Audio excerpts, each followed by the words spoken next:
राष्ट्रीय प्रेस दिवस के अवसर पर सूचना भवन सभागार में सूचना एवं जनसंपर्क पदाधिकारी डॉक्टर चंदन कुमार द्वारा पत्रकारों के लिए एक कार्यक्रम का आयोजन किया। इस कार्यक्रम में मुख्य अतिथि के रूप में पाकुड़ उपायुक्त श्री वरुण रंजन शामिल हुए। इस कार्यक्रम की शुरुआत सूचना एवं जनसंपर्क पदाधिकारी डॉक्टर चंदन कुमार, वरिष्ठ पत्रकार कार्तिक रजक, मुकेश कुमार, रमेश भगत ने संयुक्त रूप से दीप प्रज्वलित कर किया। इस अवसर पर कई पत्रकारों ने अपने अपने मंतव्य रखे तथा संगीत गाकर आनंद भी लिए। आज का इस विशेष दिन राष्ट्रीय प्रेस दिवस का आप सभी को हार्दिक हार्दिक शुभकामनाएं। सबसे पहले हम लोग दीप प्रज्वलित कर आज का इस कार्यक्रम को उद्घाटन करेंगे। तो हम चाहेंगे आ जाए डीपीआरओ साहब, रमेश भगत जी, कार्तिक भैया और लालमोहन साहब थे।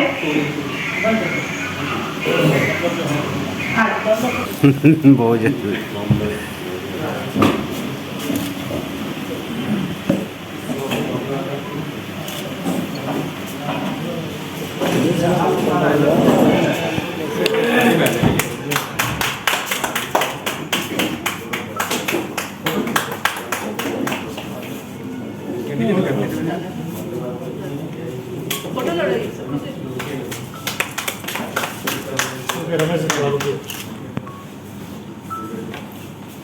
आइए जादव जी, आइए आइए।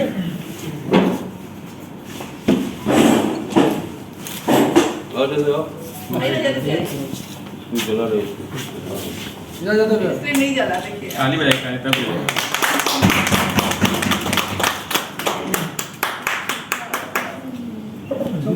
और कोई जलाना चाहते तो आज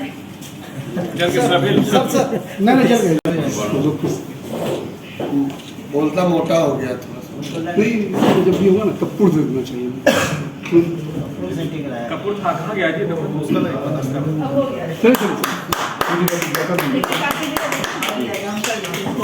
प्रशासन एवं जनता के बीच जोड़ने वाली कड़ी को रात दिन मेहनत करके निभा रहे हैं। आपकी भूमिका स्वच्छ, निष्पक्ष एवं निडर हो, हम यही कामना करते हैं। और इसी के साथ फिर आप सभी को आज का इस विशेष दिन राष्ट्रीय पत्रकारिता दिवस है।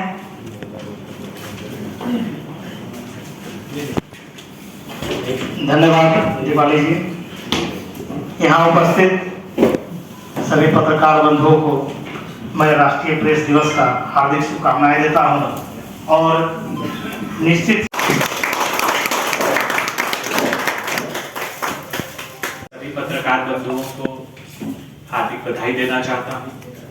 साथ ही साथ सूचना जनसंपर्क विभाग को भी बधाई देना चाहता हूँ कि उन्होंने इस शुभ अवसर पर यह संगोष्ठी का आयोजन किया, जो एक प्लेटफॉर्म देने का काम कर रहा है, एक संवाद स्थापित करने का काम कर रहा है प्रशासन के बीच में, पत्रकार बंधुओं के बीच में, कि किस तरह से जो आपकी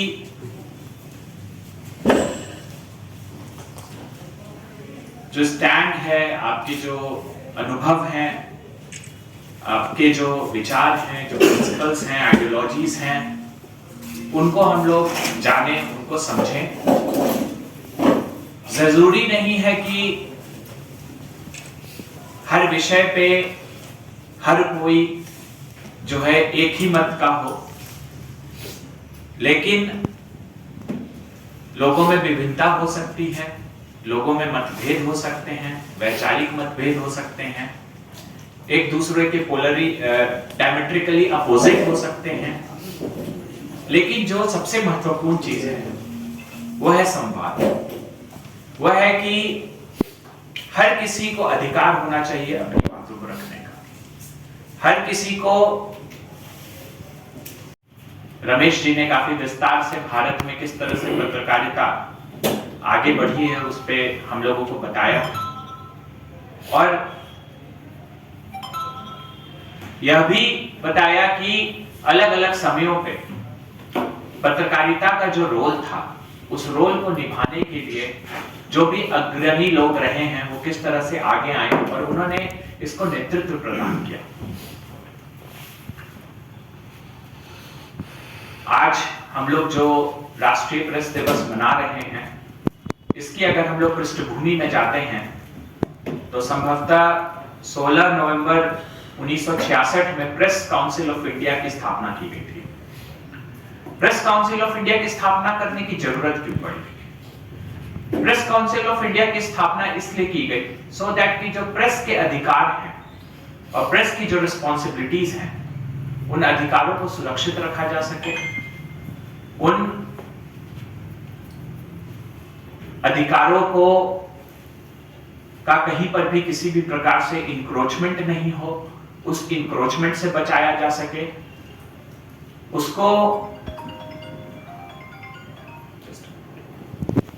काउंसिल ऑफ इंडिया की उसकी महत्ता क्या है। प्रेस काउंसिल ऑफ इंडिया को बनाया गया कि हम लोग जो प्रेस की फ्रीडम है, जो उसके अधिकार हैं, उन सभी चीजों को जो है सो हम लोग बचा करके रख सके, हम लोग यह इंश्योर कर सके कि इसमें किसी भी तरह का कोई इंक्रोचमेंट नहीं हो, और साथ ही साथ एक स्क्रूटिनी भी रहे।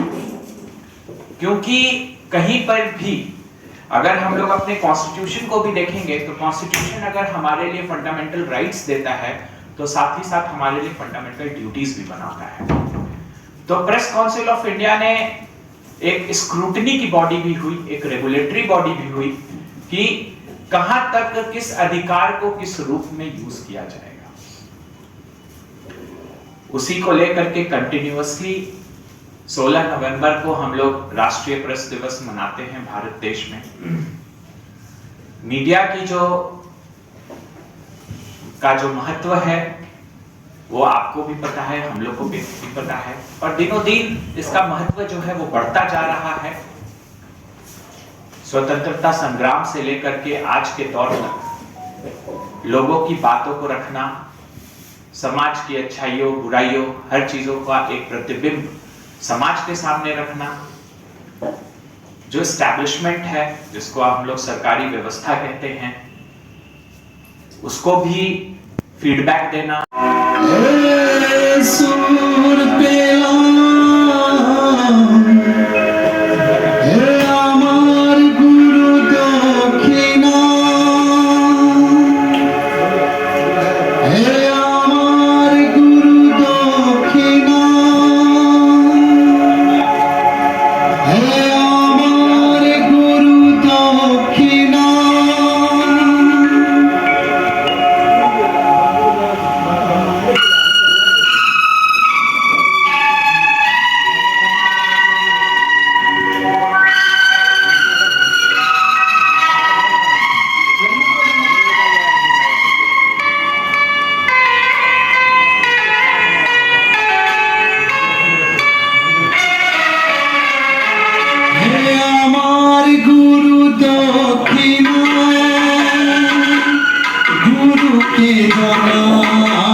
उठकर अपने कार्य क्षेत्र में चले जाते हैं। एक तरह से कहें तो 24 घंटा सेवा में तत्पर उठकर अपने कार्य क्षेत्र में चले जाते हैं। एक तरह से कहें तो 24 घंटा सेवा में तत्पर रहते हैं और कहीं ना कहीं घर टूटने के करीब भी आ जाता है।